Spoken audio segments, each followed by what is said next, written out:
Greg Byrne, Athletic Director for the University of Alabama, joins us on the Out of Bounds Show, ESPN 105.9 The Zone. He joins us on the Farm Bureau Insurance guest line, and his basketball program going to their first Final Four, big win out in Los Angeles over Clemson over the weekend.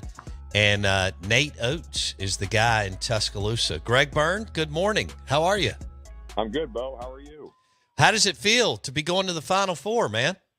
Well, it's really exciting. I mean, it's you look at it, and obviously as a program, Alabama men's basketball has a lot of really good history. We're second or third, depending on how you look at it, in all-time wins in the SEC, and so it's not like we haven't had success, but we've never been able to really only got to the Elite Eight one time and never been to the Final Four. And so to have that happen after, for a while, we went on a long drought without getting in regularly. And so it's really special for everybody, and proud of the kids and proud of Coach Oates and his staff, and really excited for our fan base to be able to go through this experience. I've had people, I just had to go downtown for a meeting, and a couple different people tell me it was as exciting of Alabama athletic event as they've ever been a part of it. And I'm like, well, we've had a lot of good ones. Yeah. We've been fortunate.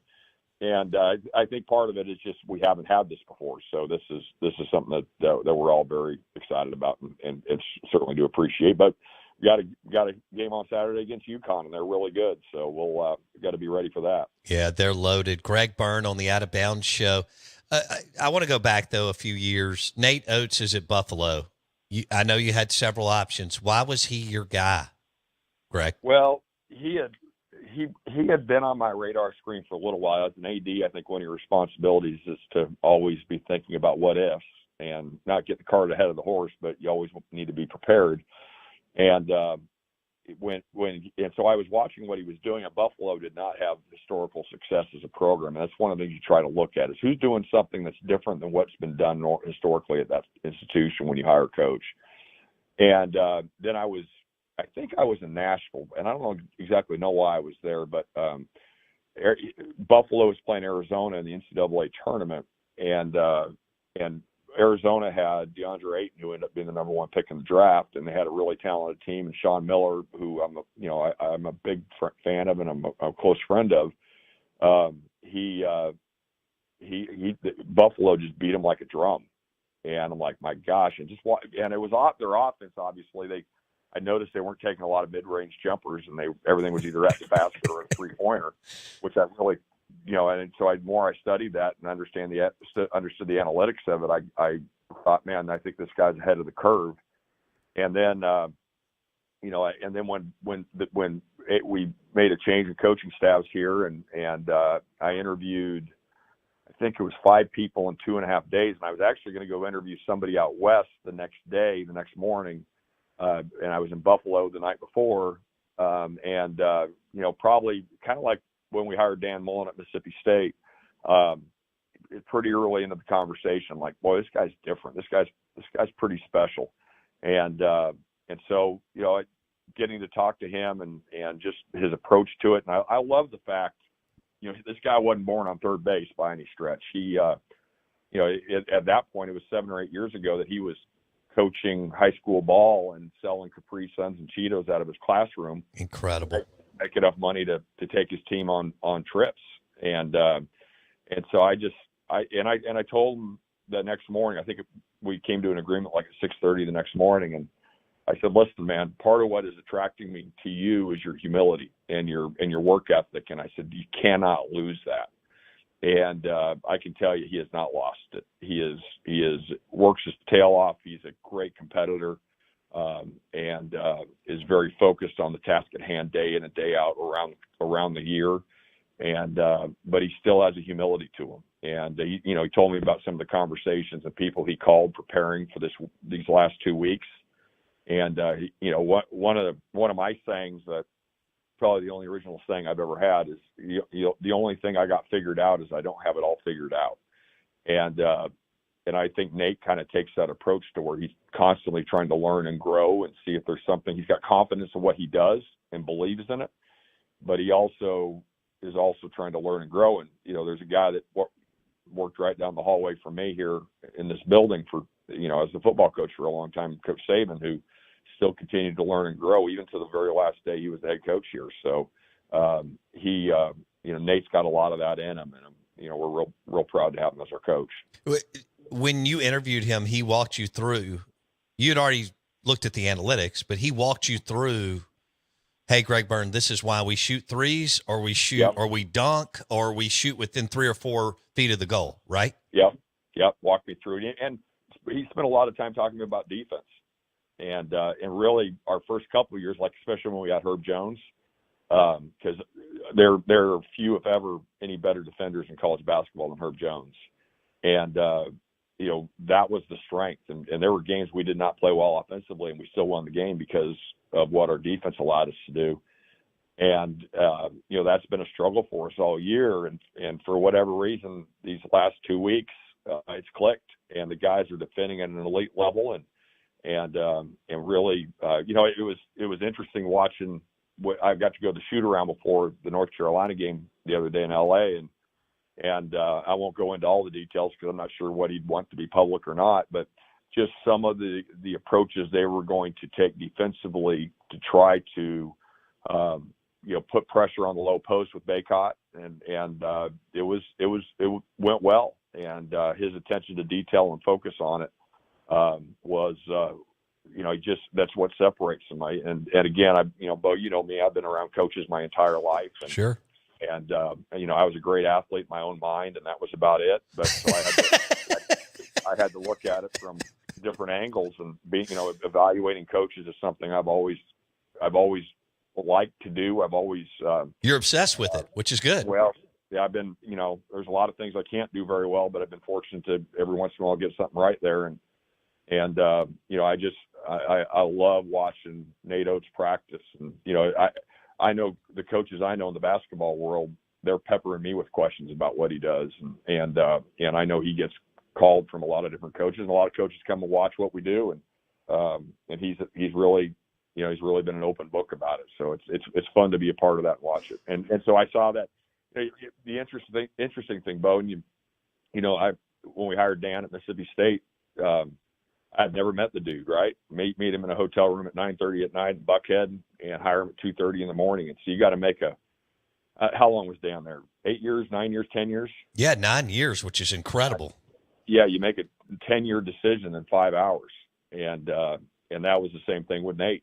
And so and he's been here 5 years now, and we just signed him to a new extension with a really healthy buyout. And so we want him to be our coach for a long time, but you make that decision in pretty quick order. Yeah, Greg Byrne, Athletic Director at Alabama. He joins us on the Farm Bureau Insurance guest line. Roll Tide heading to the Final Four in Phoenix, Glendale, this weekend, taking on UConn. Yeah, it's interesting you said that about Baycott. I was in Charlotte the week before and watched North Carolina after the Mississippi State-Michigan State game, and had a buddy of mine sitting beside me, and his kids had gone to IMG. And he knew all about Baycott. And, man, that dude can play. And Oates and that staff did a fantastic job against UNC. And Davis on the perimeter, he's been there forever. So that was a hell of a team that y'all beat, Greg. I mean, that team Very can fortunate. play. Okay, I want to switch gears because speaking of hiring Kalen DeBoer, I think you hit a home. I'm not just telling you that. I think you hit a home run. I had a friend in the business 2 years ago who said, Bo, when Nick Saban retires, Greg Byrne's going to hire Kalen DeBoer or Jeff Brom, and either one's going to be a home run.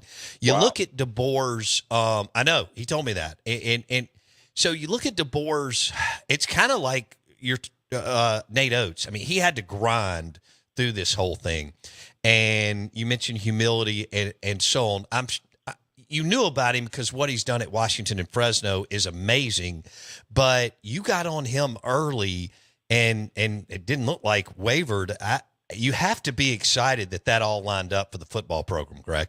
Yeah, we were really fortunate, Bo. I mean, we didn't want Coach Saban to retire. He knew that, but we knew it would come at some point. He deserved the right to retire. And so we'd been preparing for a number of years for that day to come. And it was a very fluid process. I've got a box sitting next to my desk here that basically had all the information that we were working on, and it was a fluid list over the years, and so Coach DeBoer, he really got on my radar screen when he became the head coach at Fresno. And then I found out that Jeff Tedford, who had been the coach at Fresno, had been the head coach at Cal, and he's still the head coach at Fresno after in a second stint. If Jeff Tedford hires you as an offensive coordinator, you are a really good football coach. Yes. Jeff Tedford's one of the best coaches I've ever been around.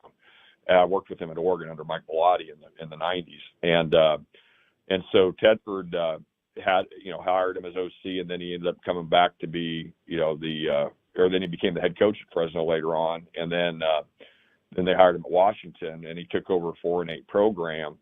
And so things that we can do with technology today, I'd watched a lot about Kalen DeBoer and others on YouTube, and watched interviews and watched practice footage and whatever I could get my hands on. And he struck me as being the person to replace Nick Saban, not everybody's going to be comfortable with that. And so one of the first questions, and I've said this publicly, I asked him, Coach Saban retired on Wednesday, and Regina and I were in Seattle on Thursday morning, and I brought her at the end. I brought her at the end when we hired Dan, but I brought her at the beginning this time because the transfer portal and NIL, and I wanted to have her get a chance to meet the spouse of the candidate. And so, right away I said, you often hear you don't want to be the guy to replace Nick Saban, you want to be the guy after the guy. And he's like, man, only one person is ever going to get to do that. What a challenge, what an opportunity. I'm going to embrace Coach Saban and what he represents. And I saw that same level of humility that I noticed with Nate Oates, and at the same time too, a fiery competitor, and somebody that has a reputation for working his tail off. And now that Coach DeBoer's been here for a few months, and we're into this thing of spring ball, and I've only been able to go out to practice a couple times with my schedule, but it's really a good environment, and the kids are embracing it. He's embracing it. I really like the staff he's put together, and Coach Saban has been extremely supportive, and Coach DeBoer has been very inclusive with him too, as he should be, because of the breadth of knowledge that he brings. So, our best chance of having success and this is wherever you are, Bo, is to people be united. And that doesn't mean you'll never have disagreements or different thoughts, but at the same time too, it doesn't matter if you're Alabama, Mississippi State, or whoever out there, your best chance of having success is everybody working collectively together. And we're doing our best to try to have that happen here. He is Greg Byrne on the Out of Bounds Show, AD at Alabama, and he joins us on the Farm Bureau Insurance guest line. What impressed me about Coach Saban? I know you've been able to spend a lot of time with him, and look, everybody's got an ego, and that man has accomplished. I mean, he is the GOAT of college football. Yeah. But Greg, he retired, and that was it. A lot of coaches do this big year-long goodbye and this, that, and that's fine. And he could have done that, and everybody would have gone crazy, as you know, Greg. And he could have waved it and did this, that, but I guess that says a lot to me about Nick Saban. Now you may have known that. Who knows how long y'all had conversations? And Feinbaum came on the show a few weeks ago and said, "Look, after Saban beat Kirby in the SEC championship game on the Sunday after, I had an assistant coach call me and said, this is it." But the way Coach Saban handled it, I'm impressed, Greg. Yeah, he's been great the entire time. I worked with him longer than any AD ever worked with him, and we were together for 7 years. And he a few years in, he started talking about what it looks like, and he'd only do a little brief snippets of time. And obviously, I never wanted to encourage it because we wanted him to keep coaching, till the end of time. But he made it real clear. He said, and he said this publicly, so I know he wouldn't mind me sharing this. He said he was never going to run the program down, and that if he felt he could continue to bring value at the level that he wanted to, he was going to keep on coaching. And I still thought he was doing that, and I told him that at a really, really high level.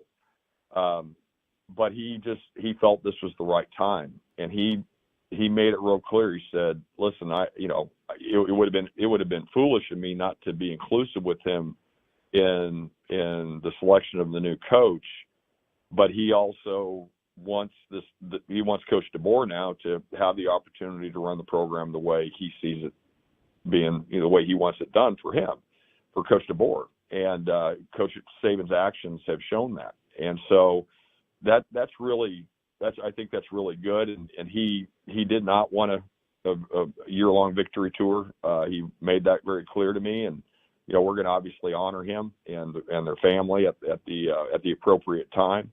But it's something that, I think if you draw up how you try to have a succession of somebody that means what he has meant to, and Miss Terry too, to our university, our football program, our state, our country. And that's not an understatement saying that. I agree. I don't think you can ask for a better way to handle it than what he's done. And he and Miss Terry deserve all the credit for that.